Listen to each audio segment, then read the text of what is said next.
Le nouveau visage du gouvernement a été dévoilé jeudi 20 juillet après de longues semaines de suspense et Elisabeth Borne a choisi de modifier le portrait ministériel sur bien des points.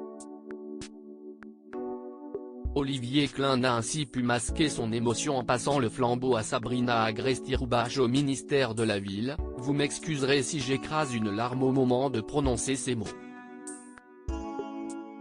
En coulisses, Brigitte Macron a pourtant dû se réjouir de l'arrivée de la députée Renaissance des Bouches-du-Rhône dont elle est proche.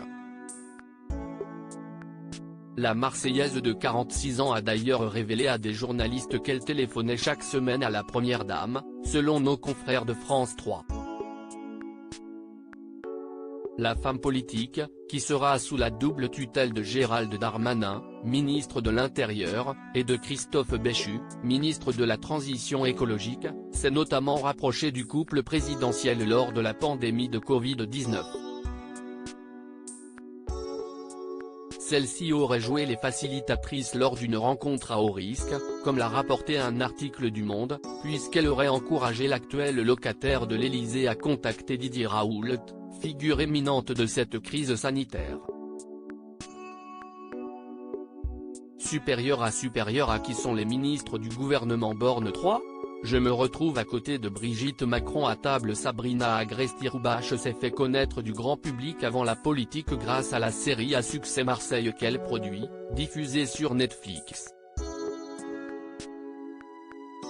Le scénariste de cette œuvre, Dan Frank, est devenu un ami, mais aussi l'homme qui l'a placé en premier sur le chemin des Macron. Il vient lancer sa campagne à l'automne 2016 à Marseille et organise un dîner avec le monde socio-économique.